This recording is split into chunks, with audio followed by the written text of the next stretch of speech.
Il y a beaucoup de scientifiques qui travaillent sur le sport, il y a beaucoup de publications qui ont été faites, il y a des avancées qui sont intéressantes. Ça veut dire qu'aujourd'hui, grâce à la science, on pourrait devenir plus endurant, on pourrait accroître ses performances, ses capacités de récupération, sa nutrition, éviter certaines pathologies, éviter de se blesser, éviter les crampes. Eh ben un peu tout ça en fait. AVS avec Philippe Robichon. AVS, vous le savez, c'est pour à votre santé. Bonjour, bienvenue, ravi de vous retrouver à votre sport. Aujourd'hui, je reçois Fabrice Kuhn. Bonjour Doc. Bonjour. Vous avez un CV long comme mon bras, médecin généraliste et médecin du sport. Enseignant au début d'expertise en course à pied de l'Université de Poitiers. Vous avez également été le médecin de l'équipe de France d'haltérophilie pendant 10 ans. Vous êtes devenu ce qu'on appelle un expert en nutrition pour les sports d'endurance. Sport d'endurance que vous pratiquez puisque vous êtes ce qu'on appelle un ultra-athlète, c'est comme ça qu'on dit ? Je ne sais pas ce qu'on dit, mais en tout cas, je suis triathlète, ouais. Surtout triathlète, mais dans les longues distances. Vous faites des triathlons XXL. Voilà, c'est ça, c'est l'appellation officielle, XXL. Ouais, c'est ça, voilà. Et ultra trail, hein. Vous êtes passionné et vous partagez les dernières avancées scientifiques dans le domaine de l'endurance. À noter que vous avez la particularité de tester tout ce que vous découvrez sur vous d'abord et après vous partagez à ceux qui vous lisent. Et vous publiez La science de l'endurance aux éditions Thierry Soucard. Alors qu'est-ce qu'on appelle la science de l'endurance ? En fait, la science de l'endurance, c'est le but, c'était de démystifier certaines idées reçues. Ouais, certaines idées reçues qu'on a, c'est-à-dire qu'on transmet des informations et sans parfois les vérifier.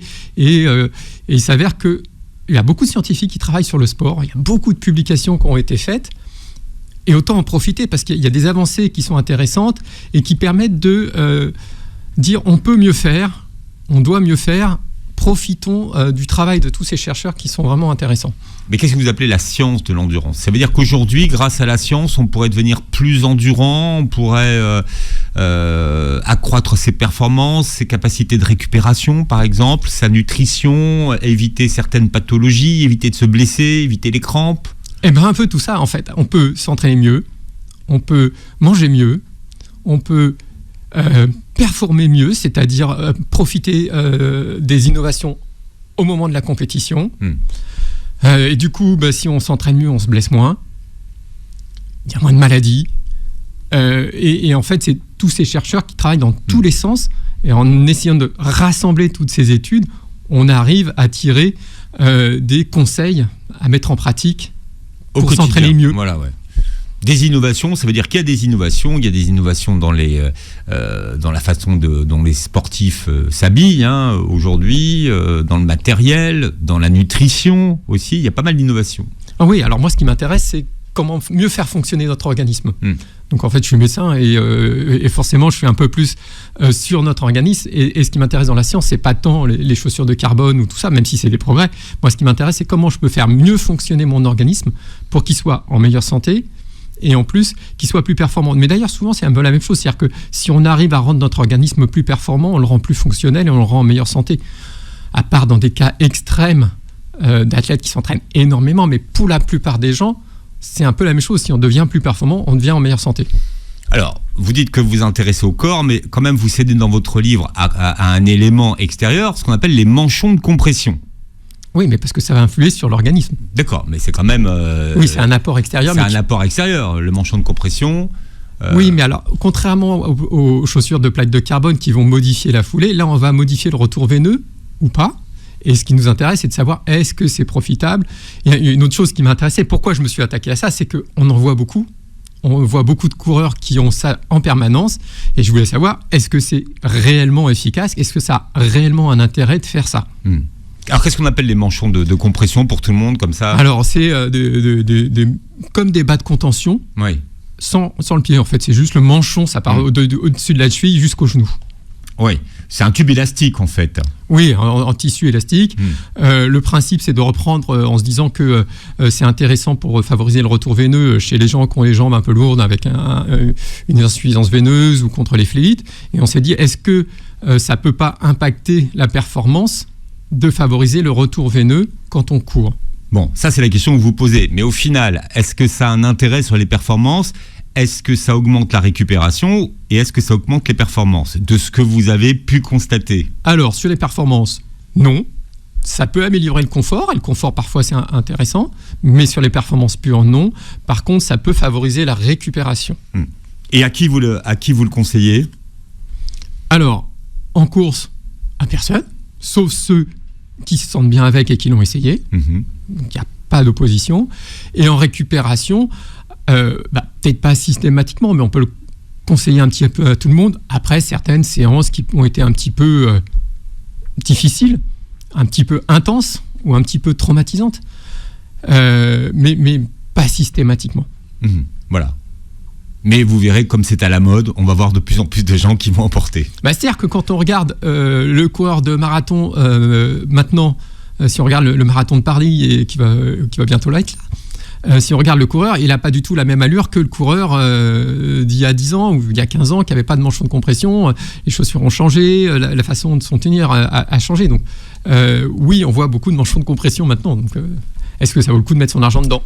Bien, alors, il y a des modes. Et effectivement, il y a beaucoup d'idées reçues qui circulent, mais qui ne sont pas dues qu'aux influenceurs, parce que c'est vrai que les façons de s'entraîner ont aussi changé.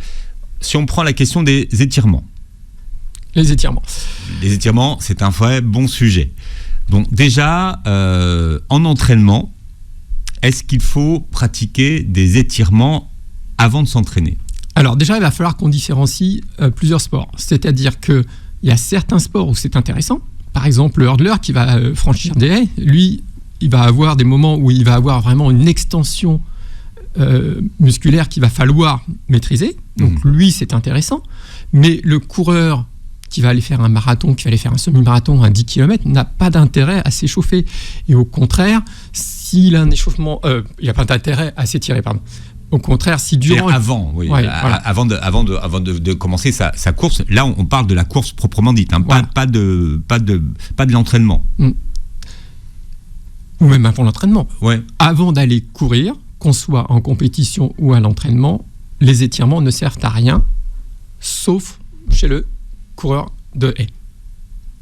Voilà. Mais c'est quelque chose qu'on avait ancré en nous. Et après, l'autre chose qu'on nous a appris, c'est à s'étirer après pour récupérer mieux. Et ça, c'est pareil, c'est un mythe.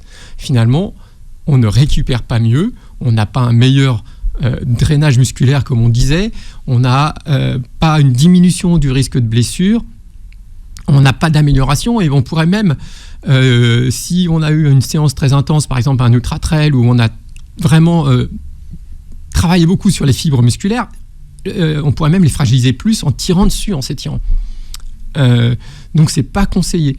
Et ce qu'on disait, c'est que ça facilite la récupération, non, et ça diminue le risque de blessure, non.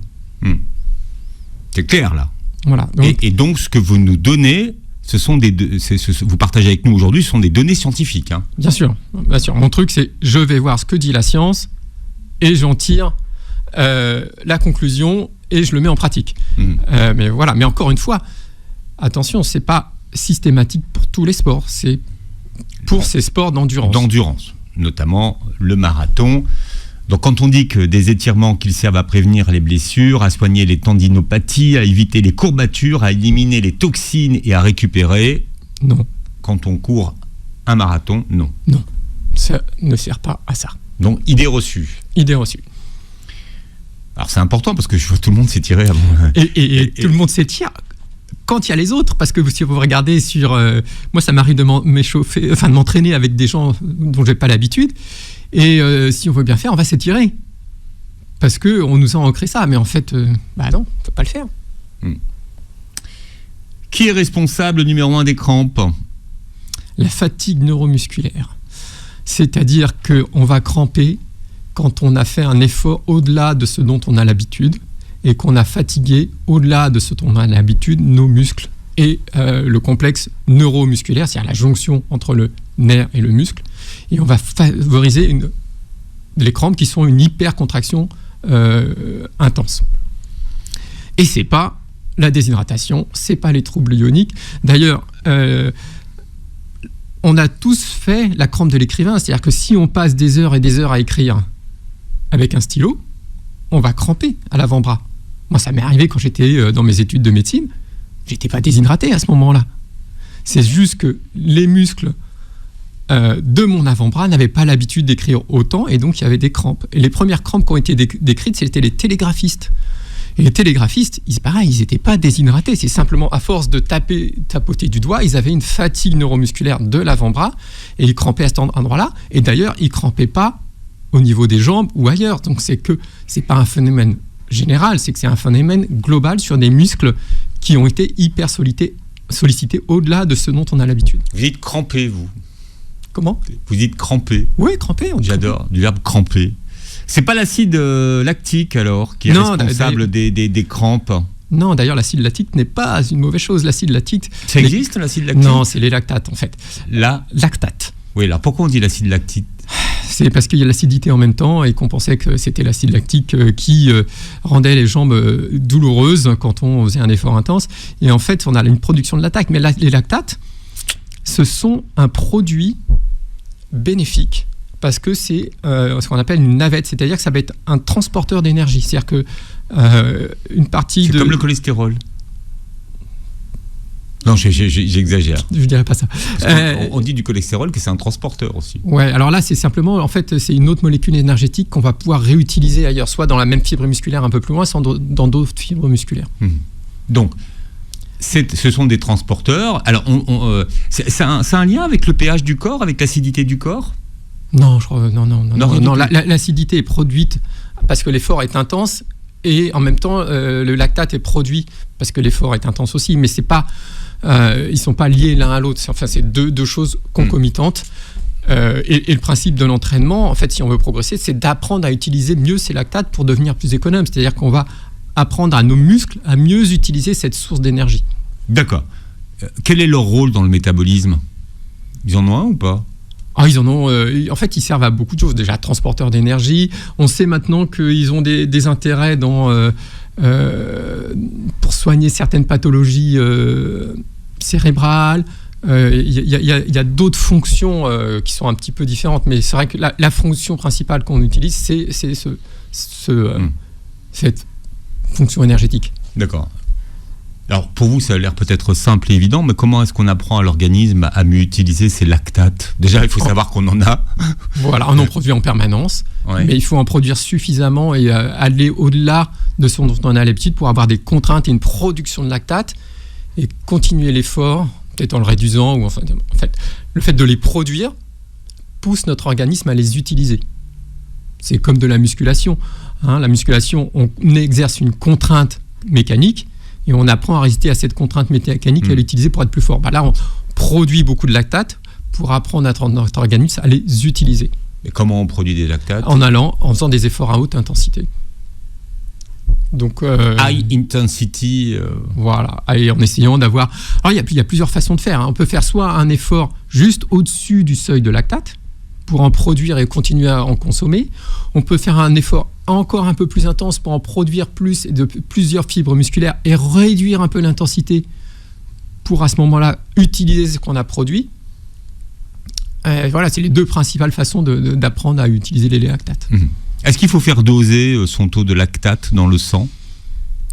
Tout le monde n'en a pas la possibilité. C'est vrai qu'on le voit beaucoup maintenant sur des athlètes de très haut niveau qui s'entraînent en dosant leur lactate. Moi, je n'ai pas de doseur de lactate. Vous n'avez pas de doseur de lactate. La plupart des gens n'en ont pas.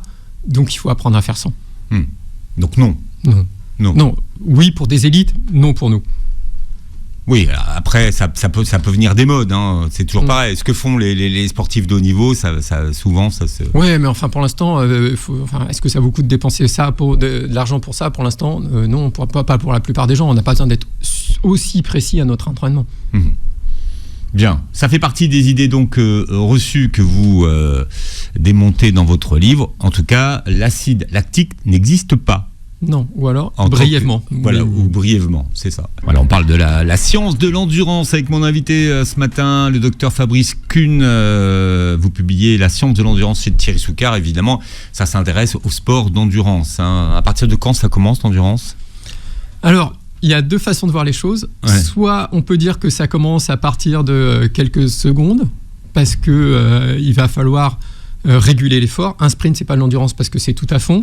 Au bout d'une minute 30 ou 2 minutes, on est obligé de réguler notre effort. On ne peut pas partir pleine balle et s'arrêter là. Donc ça peut commencer de l'endurance parce qu'on maîtrise l'intensité, enfin on régule notre intensité. Et puis pour la plupart des gens, l'endurance, ça va être au-delà de 10, 15, 20 km en course à pied ou au-delà d'une heure, une demi-heure d'effort. Parce qu'à ce moment-là, on est dans des filières qui utilisent le système aérobie. Donc on a un petit peu les deux façons de voir les choses. Aérobie, ça veut dire qu'on consomme beaucoup d'oxygène, qu'on fonctionne sur la production d'énergie à partir d'oxygène. Quel est le point commun entre les 3 athlètes les plus titrés en Ironman ? Alors, ils ont annoncé, on dit qu'ils étaient au régime cétogène. Donc Mark Allen, Dave Scott, et la troisième, c'est une femme, je ne me rappelle plus laquelle. C'est Newbie Fraser. Paula Newbie Fraser. Yeah. Et donc ils sont censés, mais je n'ai pas la preuve, avoir fonctionné au régime cétogène. Donc alors la vraie question, encore une fois, c'est à ça que vous vous intéressez dans votre livre, c'est finalement, est-ce qu'on peut dire que le régime cétogène a un impact sur les performances ? Alors, comment on fait pour répondre à cette question ? Alors, on regarde les études et on a des études qui montrent que certaines personnes vont en profiter et d'autres pas. Mais qu'est-ce qu'ils attendent d'un régime cétogène ? Alors, le régime cétogène, c'est un régime où on va on va manger très peu de glucides, en gros moins de 50 grammes par jour. Ça fait, donc on élimine les fruits, on élimine toutes les céréales et légumineuses, donc c'est un régime assez restrictif pour pousser l'organisme à fonctionner avec les lipides, c'est-à-dire les graisses, via la production de cétones dans le foie. Et le cétone est produit à partir des graisses. Et l'avantage des cétones par rapport au régime low carb, c'est que les cétones sont un carburant qui va être utilisé par le cerveau. Et le cerveau, normalement, est glucodépendant, il ne fonctionne qu'avec les glucides. Et donc là, on apporte un carburant qui va fonctionner pour le cerveau, mais aussi pour les muscles. Et on permet de fonctionner autrement. Et comme on a beaucoup de réserves de gras, on n'a pas besoin de s'alimenter durant l'effort. Et si on n'a pas besoin de s'alimenter durant l'effort, ça limite le risque de troubles digestifs. Et donc, c'est une façon, pour certains, de pouvoir s'exercer plus aisément. Seulement, ça ne fonctionne pas pour tout le monde. Il y a certains athlètes qui en bénéficient énormément et d'autres qui n'en bénéficient pas, au contraire, qui peuvent avoir un impact négatif. Sachant que c'est quand même un régime très restrictif qui a un impact social. Et qui dit régime restrictif dit attention aux carences, il faut bien construire son régime et comprendre ce qu'on fait pour éviter les effets indésirables. C'est-à-dire que pendant un effort d'endurance, on va taper dans ses réserves de quoi ? De graisse. De graisse. Voilà, on va fonctionner qu'avec des graisses. Et donc on n'a pas besoin de s'alimenter, on a besoin de boire bien sûr, mais on n'a pas besoin de s'alimenter. Alors on a des athlètes... Pendant l'effort. Hein, oui, pendant l'effort bien sûr. Et on a des athlètes qui décrivent une liberté incroyable à s'exercer comme ça, parce que voilà, ils ont changé complètement le mode de fonctionnement de leur organisme et ils peuvent s'exercer des heures et des heures. Par contre, ce qui est souvent décrit, c'est qu'ils sont incapables d'accélérer. Mais sur un Ironman, on a un effort assez mesuré et en permanence, donc on n'a pas besoin de cette capacité d'accélération. Mais on perd une certaine polyvalence de l'être humain. L'être humain, il est capable d'un peu de force, il est capable de vitesse, il est capable d'endurance, il est capable d'utiliser les glucides, il est capable d'utiliser les graisses. Et ce qui fait, c'est que nous, on est hybride, polyvalent. Et avec ce régime, on perd un peu de cette capacité de polyvalence et de cette capacité d'hybridation au profit d'un autre bénéfice. Donc ça, c'est quelque chose de vraiment individu dépendant. C'est-à-dire quand on regarde les études, on a quelques-uns qui vont vraiment en profiter beaucoup et les autres pas du tout. Donc c'est vraiment assez... D'accord, mais n'empêche que les 3 athlètes les plus titrés en Ironman pratiquent un régime cétogène. Tout à fait. À ce qu'ils disaient. Oui. Mais après, actuellement, on est quand même sur la plupart des athlètes qui sont sur Ironman, on est passé à un autre type de régime. Ils sont plutôt à un régime hyperglucidique. Et ils sont passés à quand même... C'est l'inverse, du coup. C'est l'inverse. C'est complètement l'inverse, alors là... Et ils sont passés à des quantités énormes de glucides par heure d'effort. Ils sont basculés à 150 grammes de glucides par heure d'effort lors des compétitions. Donc, ils ingurgitent au cours de la compétition. Ouais, ça veut dire que pendant la course, c'est ça qu'ils mangent. Ouais. Sous quelle forme ? Alors sur ces athlètes, des barres, des quoi, c'est quoi ? Sur ces athlètes, alors sur les athlètes élites, il faut que la gestuelle soit facile. Une barre à mâcher, c'est un peu plus compliqué. Donc on est sur des gestuelles faciles. Donc c'est souvent en boisson et en gel. Après, toutes les autres formes sont tout à fait utilisables pour des athlètes un petit peu moins rapides, où la gestuelle est plus facile. C'est-à-dire que mâcher une barre quand on court à 20 km/h, c'est compliqué, alors qu'un gel, c'est facile. On peut faire des barres, on peut faire des pâtes de fruits, on peut faire des gels, on peut faire des bananes, on peut faire plein d'autres choses. À tout niveau, on peut faire plein d'autres choses. Ça peut être des fruits secs, ça peut être plein de choses. Mais actuellement, on est plus dans l'ensemble sur un régime à avaler beaucoup de glucides. Alors après, ces athlètes qui mangent 150 grammes de glucides par heure, ils sont entraînés pour. D'accord ? C'est-à-dire qu'ils ont pris l'habitude à l'entraînement d'entraîner leur tube digestif à avaler beaucoup de glucides, et donc ils augmentent le nombre de transporteurs intestinaux au glucose, ce qui leur permet d'avoir moins de troubles digestifs et de bénéficier de ces glucides. Et il y a une autre notion qui est importante, c'est que, attention, ça fait d'énormes quantités de glucides à avaler, mais on est sur un organisme à l'effort qui n'est pas le même que l'organisme au repos. On n'a pas la même sécrétion d'insuline, et les glucides qui vont être assimilés à ce moment-là, ils vont aller directement dans le muscle qui travaille. D'accord ? Donc c'est des choses qu'on peut recommander en compétition, mais qui sont totalement à éviter en dehors de l'effort. Alors, il y a des modes, on parlait des modes vestimentaires, mais aussi des modes en alimentation. La mode des boissons au cétone. Qu'est-ce que vous en pensez, vous, et quel est l'intérêt sur la performance de ces boissons au cétone ? Alors, les boissons au cétone, qui ne sont pas encore très répandues, mais qui arrivent. Ouais, alors, j'en ai pas trouvé en France encore, moi. En Angleterre, il y en a beaucoup. Enfin, j'ai voulu tester quand même pour me rendre compte, et en France, j'en ai pas trouvé. Donc, je n'ai pas testé. L'intérêt des boissons cétones, c'est donc d'apporter ces cétones. On a dit tout à l'heure que les cétones, c'était un carburant, donc ça pourrait être un carburant durant l'effort, mais c'est quelque chose qui est un peu caché quand même dans les équipes physiques. On sait que certaines les utilisent, mais ils ne disent pas exactement comment.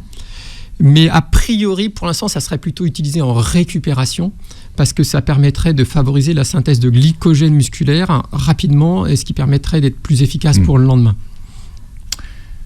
Mais vous n'avez pas testé, donc on passe à autre chose. Je ne sais pas si vous avez testé, mais chez certains sportifs, boire de la bière après l'effort est une pratique relativement courante qui a incité les chercheurs à vérifier si la réputation de la bière était méritée. Alors, est-ce que déjà la bière, c'est une bonne boisson de réhydratation ? Alors, oui et non. C'est-à-dire qu'on peut se réhydrater, mais attention, à partir d'une certaine quantité.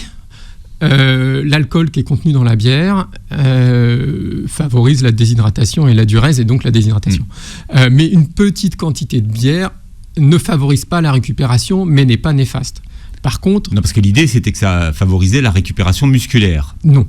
Ça, on est sûr que non, maintenant, parce que l'alcool qui est contenu dans la bière ralentit la synthèse de muscles.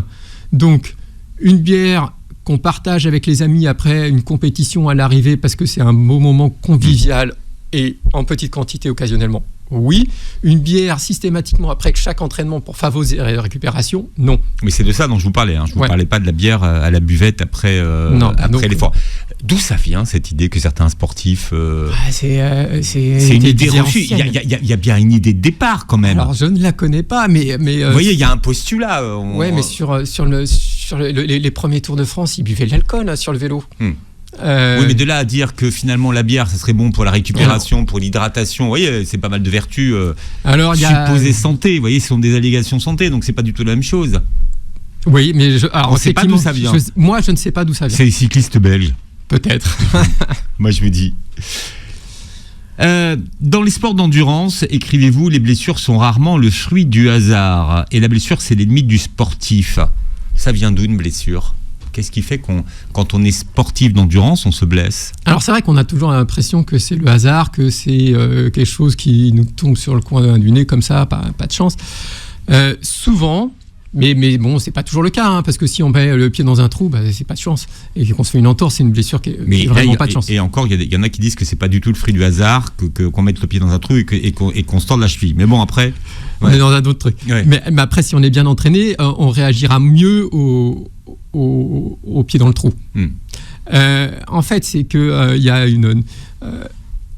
notre corps s'adapte aux contraintes en permanence et se reconstruit plus fort.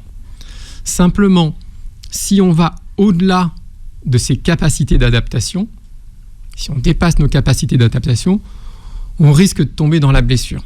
Parce qu'on va pas être capable de récupérer suffisamment vite pour reconstruire. Ça veut dire qu'on irait au-delà de ce qu'on peut faire, c'est ça que vous voulez dire ? Voilà, tout à fait. C'est-à-dire qu'en s'entraînant, on ne peut pas repousser ses limites. Si, mais on peut les repousser progressivement. C'est-à-dire que si on a une élévation trop brutale de la charge d'entraînement, c'est-à-dire l'intensité et le volume cumulé, on va aller au-delà de nos capacités de l'organisme à s'adapter, à se reconstruire. Ouais. Et là, on risque la blessure. Là, admettons, c'est la période des marathons. Pour préparer le marathon, vous passez de 2 à 3 ou 4 séances par semaine. Est-ce que ça, par exemple, ça multiplie le risque de se blesser parce qu'on a augmenté notre temps d'entraînement ? Oui, on va augmenter notre risque de blessure, et encore plus si on met de l'intensité. C'est-à-dire que si on augmente avec l'intensité, en plus du volume d'entraînement, on risque de se blesser. En fait, faut comprendre qu'on a une espèce de marge de progression et de régression, et qu'il faut travailler dans cette marge en progressant lentement pour éviter ce risque de blessure, mais il faut augmenter régulièrement pour augmenter les performances aussi. Donc, c'est vraiment, il faut avoir un fil continu comme ça. On a une fourchette de progression. Alors, on n'en sait pas trop. C'est compliqué de savoir quelle est la fourchette. Mais c'est ce qu'on appelle la charge d'entraînement, et qu'il faut mesurer la charge d'entraînement et qu'elle s'élève progressivement de façon à rester dans une marge de sécurité. Mais justement, comment est-ce qu'on calcule cette charge d'entraînement ? Alors, la charge d'entraînement, c'est le cumul, le produit de l'intensité et du volume d'entraînement. Donc, c'est difficile. Ça se fait au toucher, en fait. C'est la quantité d'entraînement que j'ai chaque semaine. Donc, il n'y a pas de formule exacte, mais c'est le volume, sachant que plus l'intensité est élevée, moins le volume est élevé. En fait, les deux se multiplient. Et ça nous donne une fourchette. Mais quelle est ma limite ? C'est compliqué de le savoir, parce que voilà, on a tous une fourchette qui est un peu... C'est quoi notre limite ? Ça c'est une vraie question, ça, en termes de sport d'endurance, où la limite est illimitée. Parce que quand on voit aujourd'hui comment vous repoussez, vous, ne serait-ce que les distances par rapport à ce qui se faisait il y a 20 ou 30 ans, la limite est toujours, elle se repousse toujours, mais d'ailleurs dans tous les sports. Quand il y en a un qui franchit la limite, les autres s'engouffrent dedans. Quand il y en a un qui est passé sous les 10 secondes aux 100 mètres, les autres se sont engouffrés dedans. Quand il y en a un qui a passé les 6 mètres à la perche, les autres se sont engouffrés dedans. Quand il y en a un qui a passé... Donc les limites se repoussent. Se repoussent, les limites sont physiques et mentales. Est-ce qu'on peut éviter les blessures ? C'était ça la question. On peut limiter le risque de blessure en s'entraînant de façon progressive et réfléchie, et on peut aussi ajouter d'autres choses qui vont nous aider à progresser, à limiter le risque de blessure, par exemple la musculation. Alors ça vous dites qu'effectivement on a tout intérêt à se muscler, mais quand vous dites muscler, c'est-à-dire faire quoi ? La musculation, c'est pas les simples talons-fesses et genoux hauts que font les coureurs habituels, c'est aller faire de la vraie musculation. Alors on n'est pas obligé d'aller dans une salle, on peut faire des flexions sur une jambe à la maison, on peut faire des fentes, on peut faire... Après ça va dépendre du niveau, c'est-à-dire quelqu'un qui débute la musculation n'a pas besoin d'aller de charge lourde, simplement il peut faire de la musculation au poids de corps, et en faisant ça, il va diminuer son risque de blessure parce qu'il va avoir des muscles plus solides, des muscles qui vont mieux fonctionner, des tendons qui vont être renforcés, des tendons qui vont mieux tolérer la charge. Il va avoir une meilleure coordination neuromusculaire et ça limite le risque de blessure. Donc et ça améliore les performances. Donc c'est vraiment important. Plus de muscles, il faut les étirer. Non. Mais non, je vous taquine. Mais ça faisait partie des idées reçues, finalement. Bon, il y a énormément d'informations dans votre livre pour tous les passionnés de sport, et notamment de sport d'endurance. Mais c'est vrai qu'on arrive dans la période de l'année où ça court beaucoup. Avec le docteur Fabrice Kuhn, qui est notre invité, on parle d'endurance avec lui ce matin. Et qu'est-ce qui distingue un champion d'un autre coureur ? Tink. Alors là, c'est la colle. C'est l'économie d'effort. Vous dites que l'économie d'effort est ce qui distingue les champions des autres coureurs. En quoi est-ce que l'économie d'effort compte-t-elle pour les performances, et qu'est-ce que c'est pour ceux qui nous écoutent ? Alors l'économie d'effort, en fait, c'est le coût énergétique de l'effort, on parle aussi, c'est la dépense énergétique pour la vitesse. C'est-à-dire que plus on est économe, moins on va dépenser d'énergie pour aller à la même vitesse. Et moins on dépense d'énergie, plus on est efficace et plus on peut durer dans l'effort. Et donc, par exemple, on a des athlètes qui ont la même VO2 max, c'est-à-dire capacité maximale à utiliser de l'énergie, donc la même calibrage du moteur, mais qui sont plus économes et qui vont améliorer et qui seront donc plus performants. On a le cas de Paula Radcliffe, donc la marathonienne britannique, qui avait gardé la même VO2 max sur des années d'affilée, mais qui s'était améliorée sur marathon parce qu'elle avait amélioré son économie d'effort, elle était devenue plus économe, et donc en consommant autant d'oxygène, elle était capable de produire plus d'énergie. Et donc ça, c'est une qualité qu'il faut développer, dont on ne parle pas souvent, mais qu'il faut développer si on veut devenir performant. Plus performant, voilà. Je ne vous parle pas du coureur du dimanche, hein. Bah si, le coureur du dimanche, il a besoin d'être plus économe. S'il est plus économe, il va être capable de courir à la même intensité un peu plus vite, de faire un peu plus de trucs. Ça sera gratifiant pour lui. Et si c'est gratifiant, il prendra plus de plaisir. Et donc, c'est important aussi pour lui. Pour gagner en vitesse, certains sportifs sont tentés de perdre du poids. Bonne ou mauvaise idée ? Souvent, d'ailleurs, les marathoniens sont fit, hein.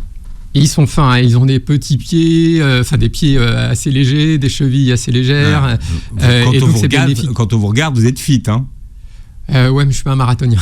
Hein ? Je suis pas un marathonien, je suis un peu plus gros qu'un marathonien. Ouais. Donc, même si le marathon pour vous, c'est quand même, ça a été votre cam. Oui, j'en ai fait. Oui. Il faut quand même le dire. Oui, j'en ai commencé par ça. J'ai commencé par le marathon. Ouais. Bah oui. Ma première course, c'était un marathon. Bon, bah voilà, donc c'est pour ça que je veux dire, vous dites, faites pas comme si, genre, je suis pas concerné par le marathon. Non, je suis concerné, mais je suis un peu plus plus gros qu'un marathonien, vous voulez dire ? Bah oui, parce qu'en tant que triathlète, j'ai les bras qui travaillent et les épaules qui travaillent. D'accord. Donc j'ai un peu plus de poids à transporter parce que j'ai un peu plus de muscles en haut. Ouais. Oui, plus on est léger, plus on est économe. Par contre, si on perd trop de poids, on se met en danger et on risque de se blesser. Et notamment, il y a une épidémie, c'est une façon de parler, mais il y a quand même beaucoup de femmes qui se retrouvent à vouloir être un petit peu trop fit, on va dire, et trop affûtées, et qui perdent du poids et qui se mettent en RAID syndrome, en RAID-S. Donc c'est en déficit énergétique relatif dans le sport, c'est-à-dire qu'elles ne mangent pas assez par rapport à ce qu'elles se dépensent, et donc elles vont avoir un ralentissement du métabolisme avec diminution des règles, risque de fracture de fatigue, et c'est quelque chose qui est long à se réparer, et ça existe aussi chez les hommes. Donc il ne faut pas non plus vouloir aller chercher trop de baisse de poids parce qu'il y a quand même une mise en danger de la santé, donc ça c'est quelque chose dont il faut faire attention. Mais est-ce que finalement le fait d'être affûté, comme on dit, hein, c'est bon pour la performance ou pas ? Pour la performance en endurance, oui. Et ça va dépendre de ce qu'on fait comme sport. Pour un coureur, oui, parce que le coureur, il va amortir le pas à chaque foulée. Ouais. Si c'est un cycliste sur du plat, c'est moins intéressant que si c'est un cycliste en montée. Donc c'est pour ça que les cyclistes qui sont costauds en contre-la-montre n'ont pas le même gabarit que les cyclistes qui sont performants en montagne.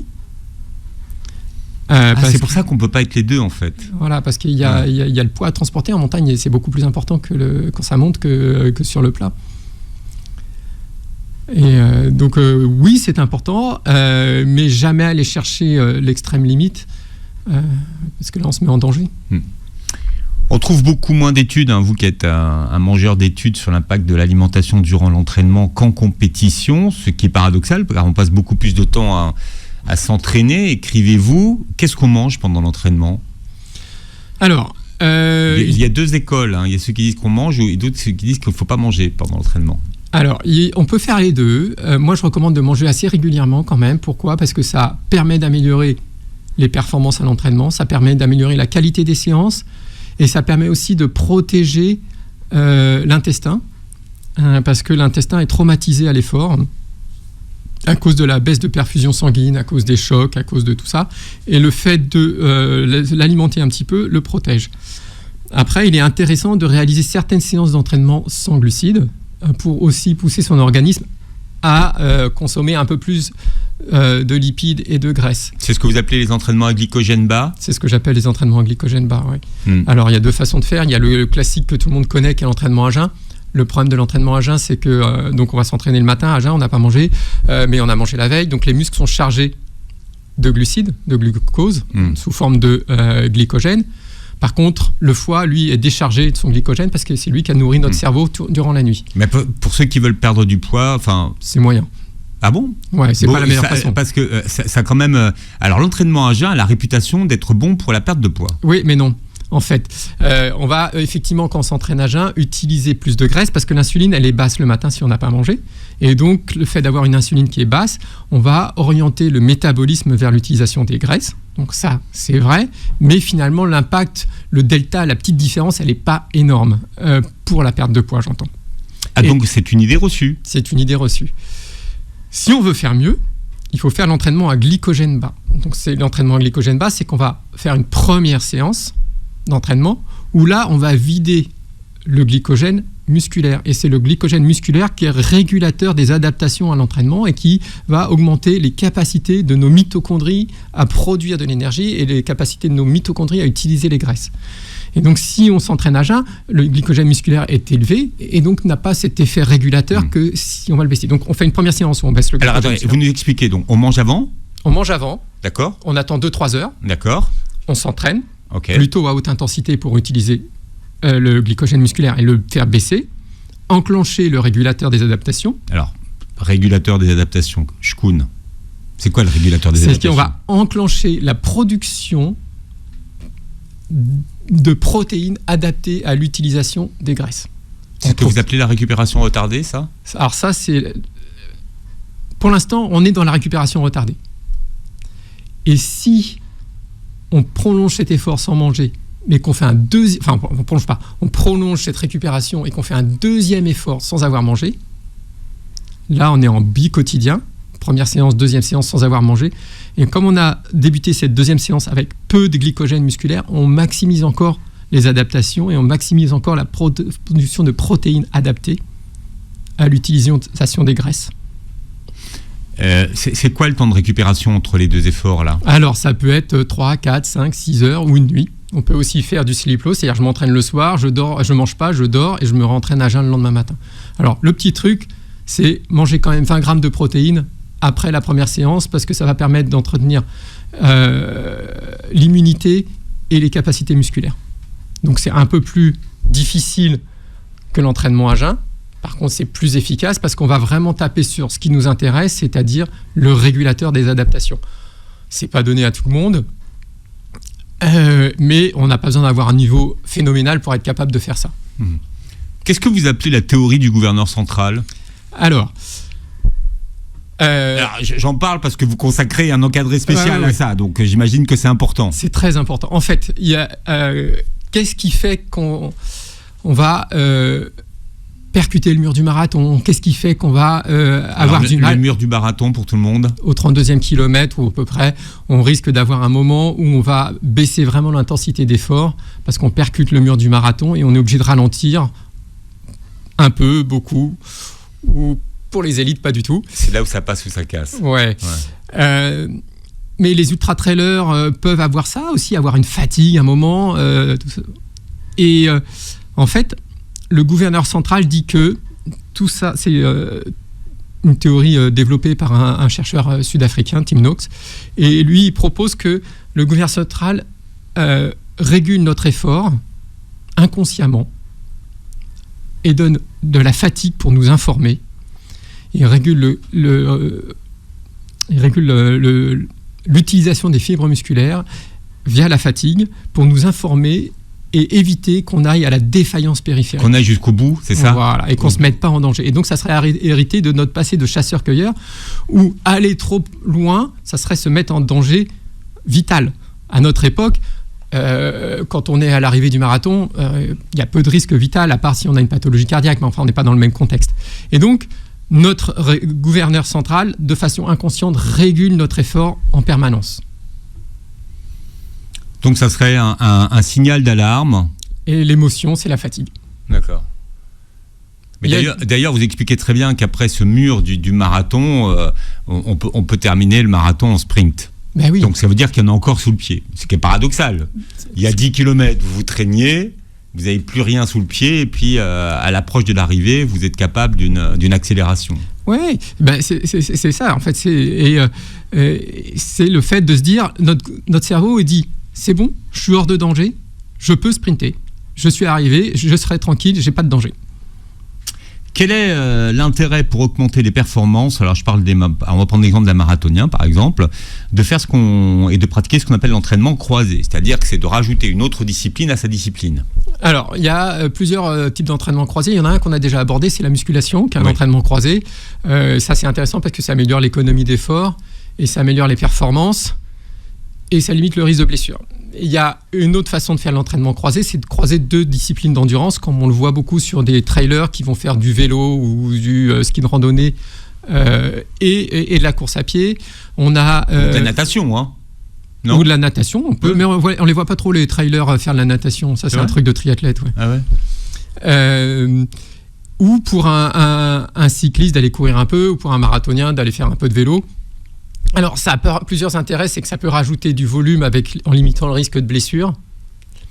C'est principalement pour ça qu'ils le font, c'est vraiment ajouter du volume et limiter le risque de blessure. Bon, la vraie question, c'est de savoir si les paramètres de performance se transfèrent d'une discipline à l'autre. Alors, oui et non. C'est une vraie question. Ouais, alors est-ce qu'on va gagner en performance ? L'inconvénient, c'est que si on fait du vélo, on ne va pas développer notre économie d'effort en course à pied. Et vice-versa. L'autre problème, c'est que le vélo et la course à pied n'ont pas le même mode de fonctionnement. Par exemple, la course à pied fonctionne en excentrique, c'est-à-dire qu'à chaque pas, on est obligé d'amortir la foulée. Et c'est un travail en excentrique, c'est-à-dire que le muscle se contracte en s'allongeant. Le vélo, c'est concentrique, c'est-à-dire qu'il se contracte en se raccourcissant. D'accord ? Donc, on n'a pas le même mode de fonctionnement. Et donc, c'est pour ça que tout ce qu'on fait à vélo ne se transfère pas en course à pied. Et c'est aussi pour ça dans le sens inverse. Et ce qui est paradoxal, c'est que souvent, on pourrait dire que c'est bénéfique quand on va faire... Enfin, les gens font plus de vélo quand ils font de la course à pied. Et en fait, ça serait peut-être plus intéressant de faire de la course à pied quand on fait du vélo. Mais quand on fait du vélo, on a déjà beaucoup de temps d'entraînement. C'est pas le même effort. Et puis, il y en a beaucoup. C'est psychologique, en fait. C'est plus facile de pédaler que de courir. Mais après, c'est un autre sujet. Oui, mais non, mais les cyclistes, ils passent des heures sur le vélo, donc ils ont moins de temps à dédier à la course à pied déjà. Non, c'est ça. Bon, la suite est dans votre livre. C'est passionnant, hein, parce qu'il y a énormément d'études. Hein, vous en avez compilé... Je ne sais pas combien, mais beaucoup. Beaucoup, voilà, c'est ça. Ça s'appelle La science de l'entraînement, de l'endurance. Par contre, pourquoi j'y suis dit entraînement ? Parce que ça devait être un entraînement. La science de l'endurance chez Thierry Soucard. Vous réécouterez l'émission en podcast sur beurrefm.net et sur les plateformes qui reprennent l'émission. Et vous verrez la captation de cette émission sur notre chaîne YouTube. Merci Doc. Merci pour l'invitation. Vous revenez quand vous voulez. C'est la saison là, des marathons. On s'entraîne, on s'affûte. Et passez une très belle journée. Santé sur Beurre FM.